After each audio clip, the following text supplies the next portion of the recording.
So this is something I've been working on for a couple of months. It's a solar-powered hydroponic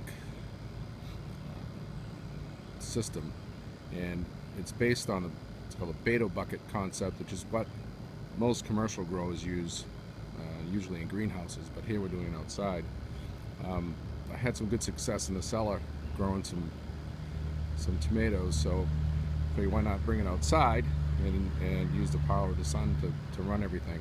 So I'm just going to go through the different components of the system. But before that, people say, why do it hydroponically? Well, the reason is, first of all, there's no weeding, there's no soil-borne diseases, there's no watering, and all you have to do is change the reservoir once a month or so, and keeps things growing. Things grow a little bit better also, I find.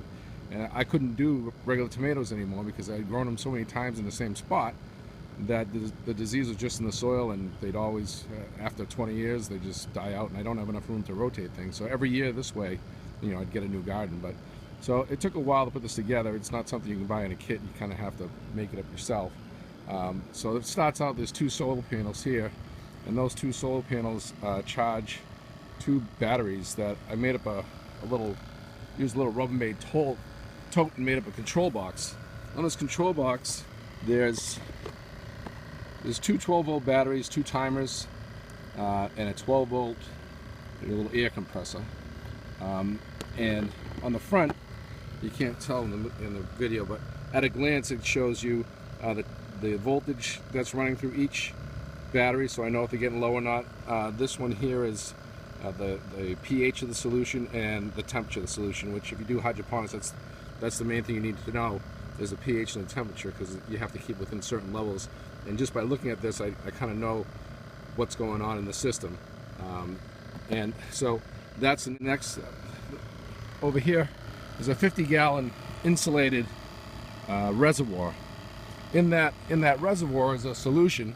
Basically, roots need oxygen and water and nutrients. So the water is mixed with, in this case, I use the same solution that they use growing commercially, which is a product called Master Blend.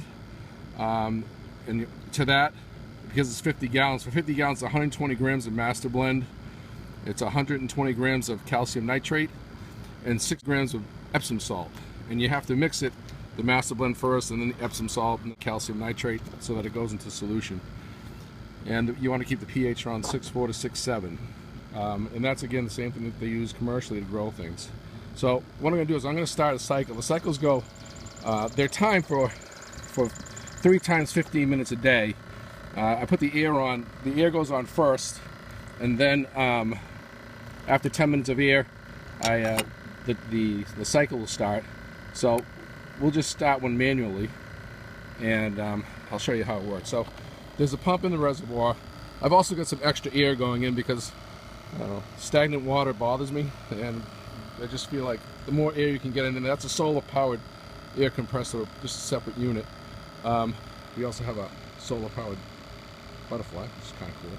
But anyway, let me just go around the other side and show you what's going on here. So we have, first of all, here, this is the supply line. Right now, the pump is pumping up this line, and this is the return line, and I'll show you that in a minute. But so we come in the supply line, the solution goes down this pipe into these heads, which are called Medusa heads, and from here there's 3 of these heads, and all the pots are fed through these lines. So the solution is coming out of those heads, and it's coming into these pots. I uncovered one of the pots. The reason why the pots have covers is because I didn't want, you can see the solution coming out there. So 3 times 15 minutes a day is enough to keep these guys fresh. But the covers that keep the rainwater from polluting my reservoir. It's all right to get a little bit in, but not a lot. In the pot, they start out with these cubes, which is called a Rockwell cube, and then this is hydrocorn. But really, most of the pot is filled with it's cocoa fiber and perlite, which is very absorbent, but it provides no nutrients for the plant. All the nutrients are coming from just that fluid. And these pots are designed in a specific way.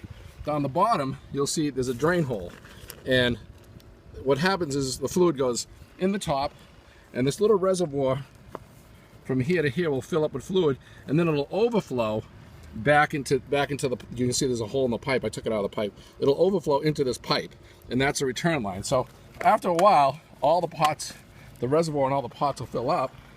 Once the reservoir and all the pots fill up, let me just get this back in place here.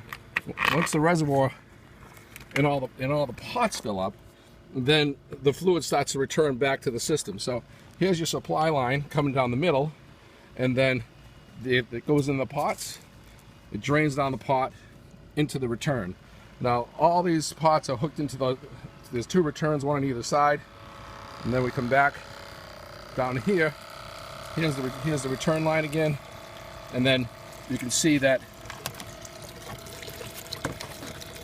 there's the fluid returning. So after about, like I said, 15 minutes or so, you'll find that this fluid is coming out as fast as it's going in, and then you know that pretty much all the pots, are full. And if you look at the health of these plants, they're doing very well. They've been in here about a week or 2, and so that's basically how the system works. And hopefully, I'll do an update in a couple of months, and we'll see how it worked out. But kind of an uncharted waters here. So that's it.